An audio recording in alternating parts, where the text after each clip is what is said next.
welcome back to this class on global partnership. So, in the last class we are discussing about the Gandhian views, philosophies and how can we leverage it for achieving our sustainable development goals. Now, these are some of the things, examples like Khadi movement, small cottage industry programs, strengthening the village economy.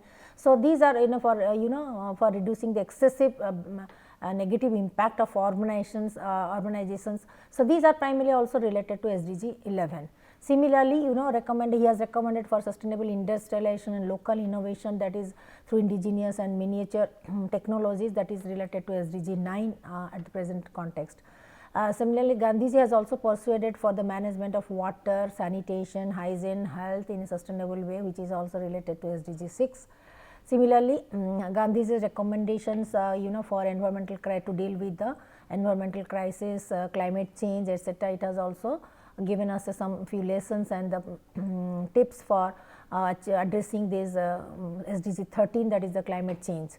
So, and he has also appealed for the protection of environment and ecosystem, that is related to SDG 14 and 15, and rational use of natural resources, promotion of water harvesting, use of organic manure, ending the cruelty to animals, large scale afforestation. All these things are also very much related to SDG 14, 15 and etc., which has already been introduced by Gandhiji in our pre-independence era.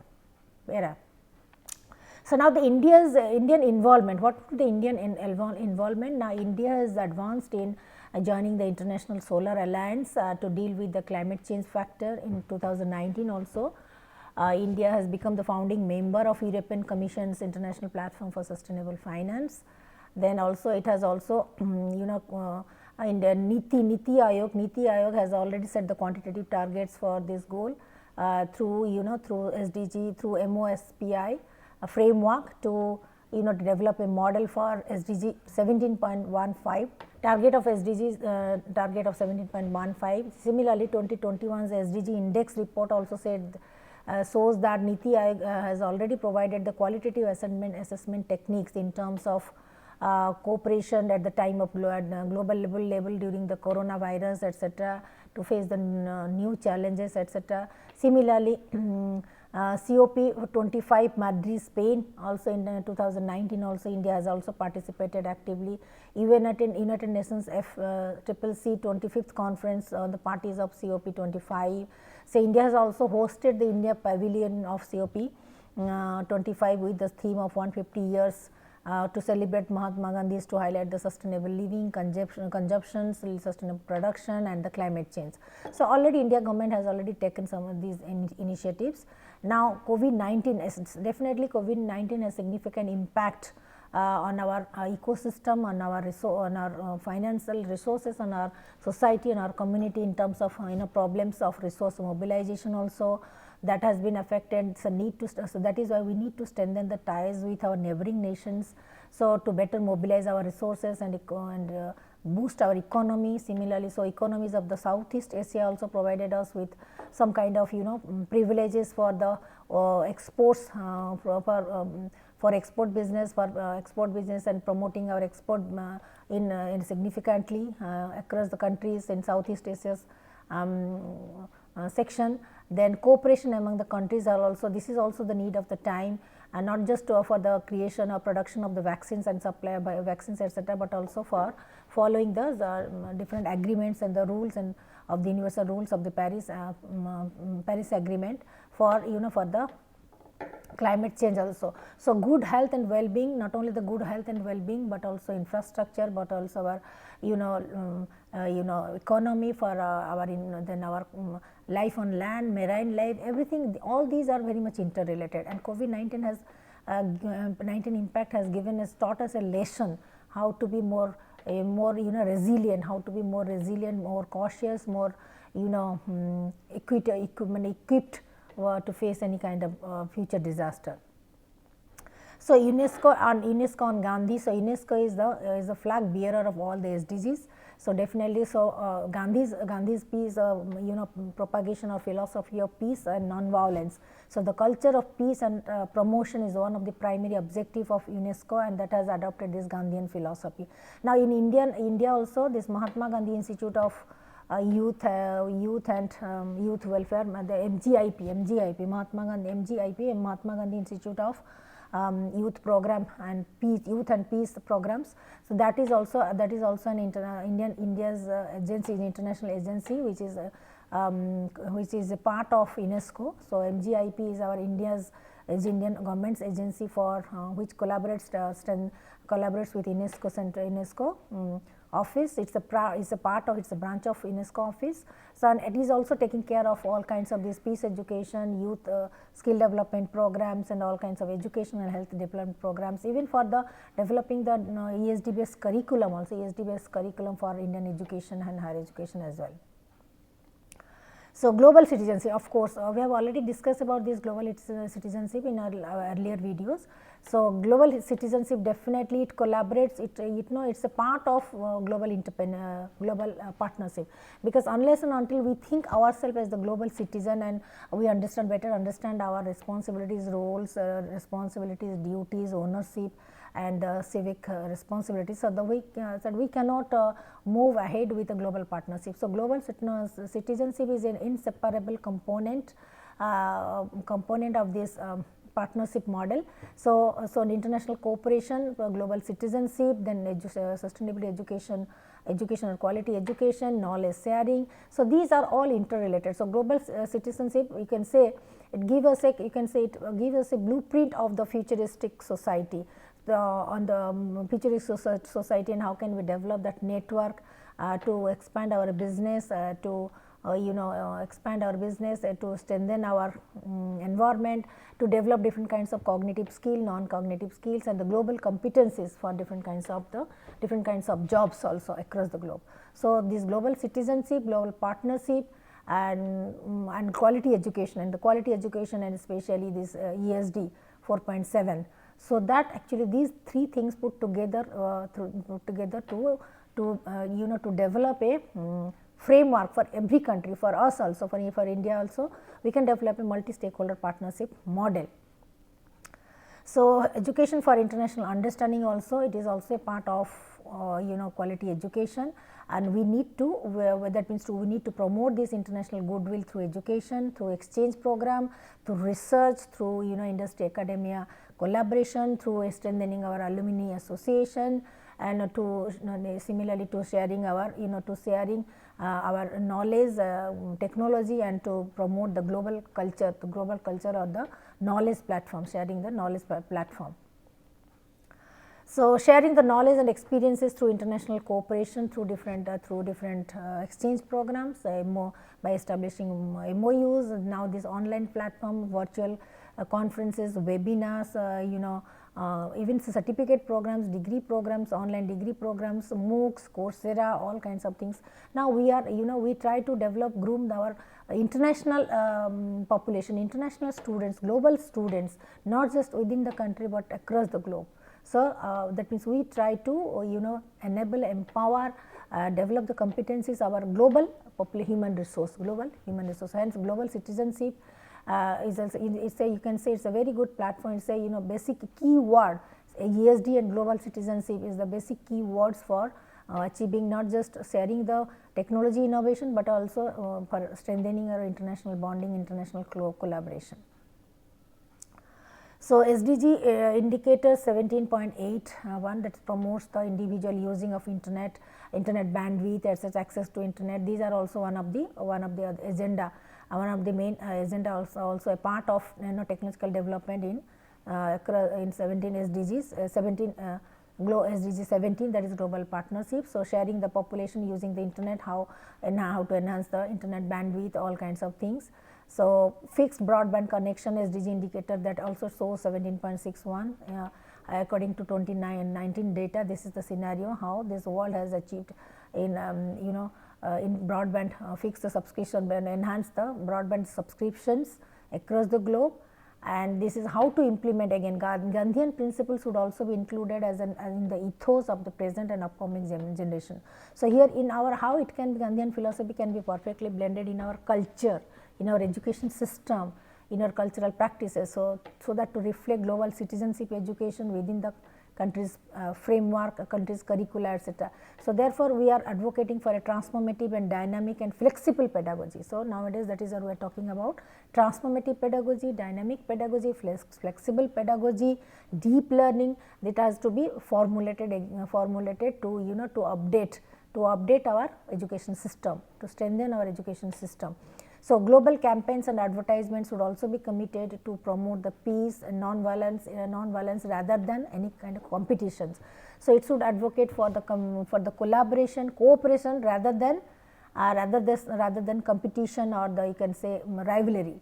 So, encourage the youth to take the complex challenges, research and peace dialogues to resolve the conflicts. Nowadays, in this post pandemic also, so mental health issues and well-being of the people, society of the people, of our people has become a primary area, because during this 22 years long COVID pandemic era, COVID thing, it has negatively impacted not just the resources, but also on our human resources also, because now people have been isolated, they are deprived of the scope, the access to resources, these have been limited. Primarily our relationship, our bonding, it affects, so it has affected our emotional health, also mental health. So, now post pandemic mental health has become a priority area. So, now that is where the various organizations, both government and non-government, they are nowadays conducting all kinds of the free webinars, workshops, online workshops, programs, etc., to strengthen this willpower and emotional health, mental health of our human resource across the globe.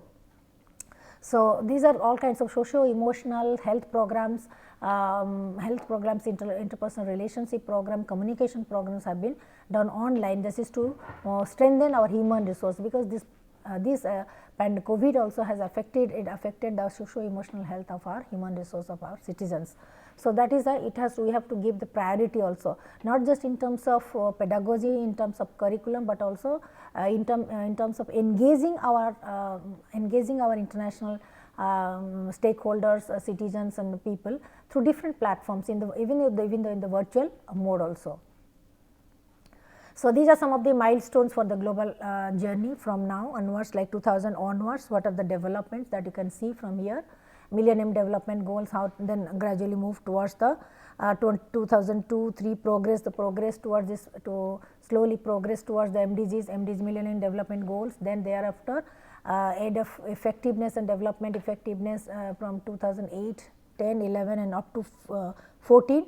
So, 2000 equals 2000 to 2014, the Millennium Development Goals, how they have achieved, what they have achieved. So, first level high level meeting of global partnership for the effective development and cooperation that took place in Mexico in 2014, and thereafter this 2015 this UNESCO goals started, UNESCO Sustainable Development Goals started. So, in this Mexico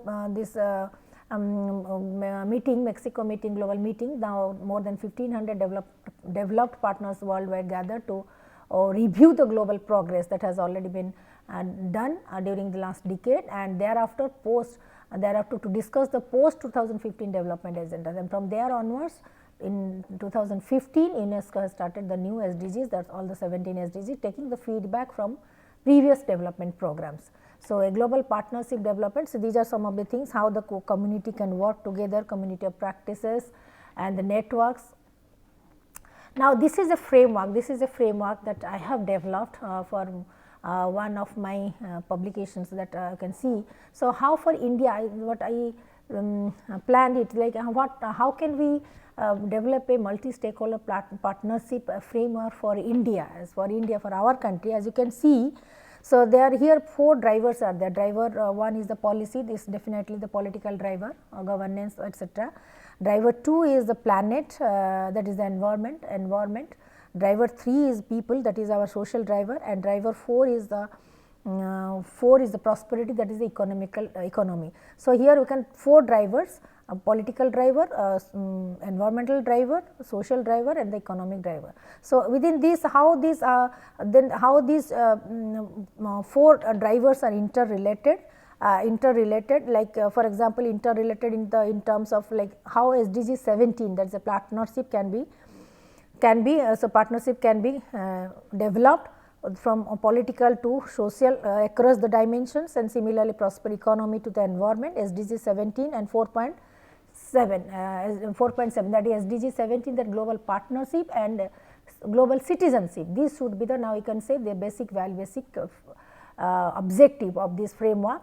How this global partnership and global citizenship can be enhanced, can be strengthened, those three framework, and how each driver, each inter-driver interactions, that is political and environmental and the social and economical, how these inter-driver relationship or interactions can be strengthened through strengthened to ensure to enhance the sustainability in terms of different goals and objectives. Like you can say here these like how these, like for example, driver 1, there is a political driver, their objectives and goals are global policies, political will, capacity building, and then commitments, etc. They are political driver 1, the political policy driver, or driver 1's objectives and goals. Similarly, driver 2, driver 2's objective is ecological compatibility. Driver 3 is that equitable economic, 3 is that social driver, that is including the peace, people, peace, social justice for all, etc. That is their priority and the goal objectives. And goal 4, that is driver 4's objectives are prosperity in terms of equitable income, economic development across the different sectors. These are the primary objectives. Besides that, all these inter-driver, that driver 1, 2, 2, 3, 3, 4 and 4, 1. So, all these inter-driver interactions should be sustainable, because there may be some conflicts and the dilemmas, but how this can be resolved sustainably. So, how it has to how that means sustainability, how sustainability can be ensured at every interactions, that has to be strengthened. So, you can say again there are inter-driver goals are when these two drivers they interact with each other. So, 1 and 2 inter-driver goals are to be actionable. For example, actionable all these in terms of policy and in terms of environmental goals. So, how these inter-driver goals can be actionable, can be implemented. So, that will address the SDG 13, 14, 7 and 15. Similarly, driver 2 and 3, 2, 3, that is the environmental and the social drivers interactions, how these 2, 3 inter-driver goals can be viable, achievable, and it also addresses the SDG 12, 6 and 11. Then driver 3 and 4, the driver 3 and 4 inter-driver goals to be of good quality, to ensure the quality, good quality of life, ensure the quality. So, that will address SDG 3, 5 and 10 and 16. And the driver 1 and 4, that is one inter-driver goals of 1 and 4 to be feasible, to be achievable, that also should also ensure sustainability, and it would address this SDG 1, 2, 4, 8, 9. So, hence how this through this partnership model, global partnership model, how can we address and be able to achieve all the SDGs, as you can see. And here the framework, as you can see, the framework, the system framework and the nervous system, or you can say the pillars of this framework would be sustainable development, goal 17, that is global partnership and global citizenship education. So, as you can say ESD core domain becomes the SDG 17.16, that is partnership, and ESD core domain, here there is 17.16 SDG and SDG 4.7. This becomes the crux of this you can say whole model of this framework. So, I have developed these things. So, just to not just to visualize, but you can also implement it. We can also implement it in terms of our education, in terms of our research, in terms of our business domain, business activities also. So, now to the next is that you can say these are some of the can say initiative by different foundations, different agencies, different UNESCO based organizations.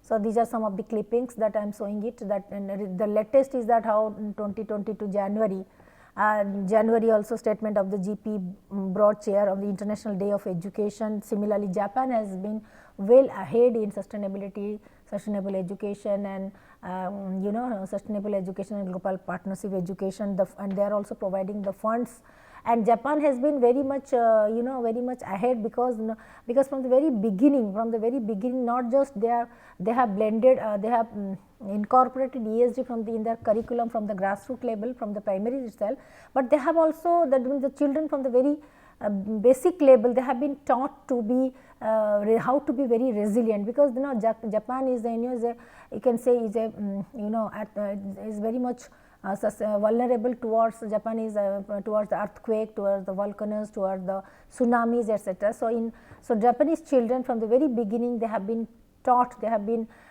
trained to be resilient. So, and Japan has adopted long back, it is well adopted all these ESD curricula, and not just in curricula and content, but in terms of their in terms of their practices, in terms of that. So, in there for them the time is very precious in comparison to money. For them, Japanese people, that for them the time is very precious. That is where they have developed, that means they have moved, they have developed in such a in such a faster way in comparison to their status position in after World War II. So, in Asian countries Japan is well ahead, and other countries are also taking the pace also. Then in the European countries, all the Scandinavian countries, Sweden, Denmark, and Norway doing Sweden, Denmark, and Denmark, Switzerland. So, these countries are well ahead in sustainability paradigm.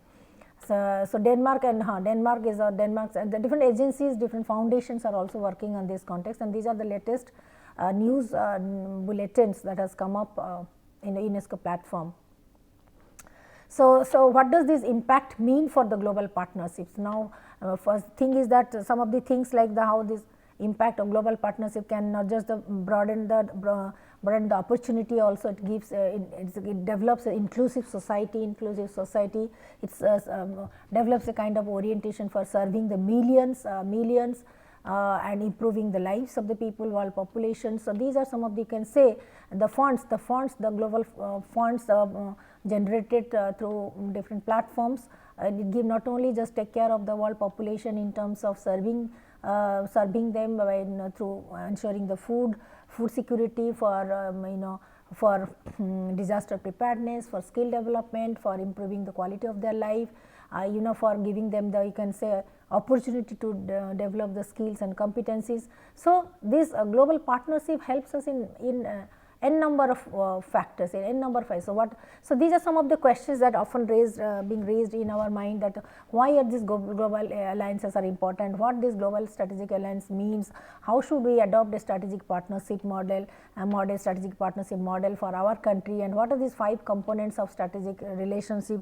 The strategic relationship like important part of the company, be it for any corporate house, any business house, or any country. So the strategic, it's definitely the strategic partnership relationship, it focuses on the strategic alliance to address some of the challenges in terms of challenges, to mitigate the risk, to mitigate to measure the any kinds of impediments and hurdles in business transaction, technology advancement, peaceful society, community developments. These are, that is why the strategic relationship and alliance is important, very much important, not just at the business level, but political and the socio-cultural level also.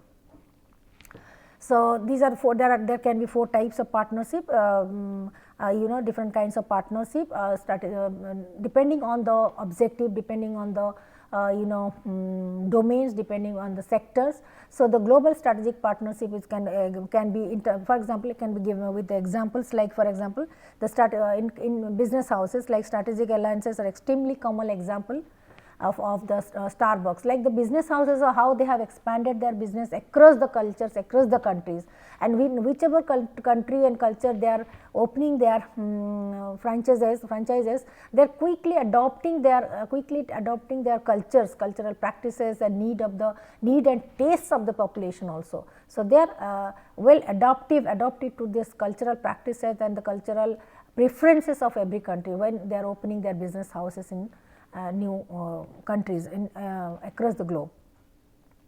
So these are some of the pieces, some of the literary pieces that I have captured from the literature, that you can go through it. Then teaching again how teaching and sustainability in higher education, the pedagogical style that should be, that can also make a difference. So, here we are also talking about the transformative learning, focusing more on making it more client based, more student based, more stakeholder based, more customer based, and advancing their thinking, students thinking in terms of in terms of systems thinking, in terms of developing sustainability competences, in terms of generic skills, in terms of specific job skills, competences, and so that is why. So, these are some of the clippings that has been, like for example, how to provide systematic and holistic understanding of the transformative pedagogy that is required for the higher learning at the global level, at the university level, and there are different pedagogical models are also there. So, how to prepare, how to train, how to educate our future citizens, so that they can have a global vision, mission, and commitment and dedication towards this sustainable development goals. So, similarly, how technology can also help us in green sustainability in research and teaching. These are also the avenues and openings. Similarly, this is again in different across both the developing and developed nations, how global partnership and global citizenship can be enhanced not just in terms of business, but in academic exchange programs, research, consultancy programs, networking, then sharing the ideas through organizing different kinds of institutional talks, different kinds of MOOC courses, Coursera, then nowadays open that means open source of knowledge sharing, open source and knowledge sharing, that is the it's a major platform to disseminate the information and education and to all the audience, international audience and the stakeholders. So, this is all about global partnership. So, there is just I think one more is there. So, these are some of the clippings, as you can see, inclusive partnership, transparency, accountability, which are very important. So, now I am concluding this thing. One more topic we will be discussing in the next class, that is about ESD or education for sustainable happiness. So, now I am ending it right now. Thank you very much.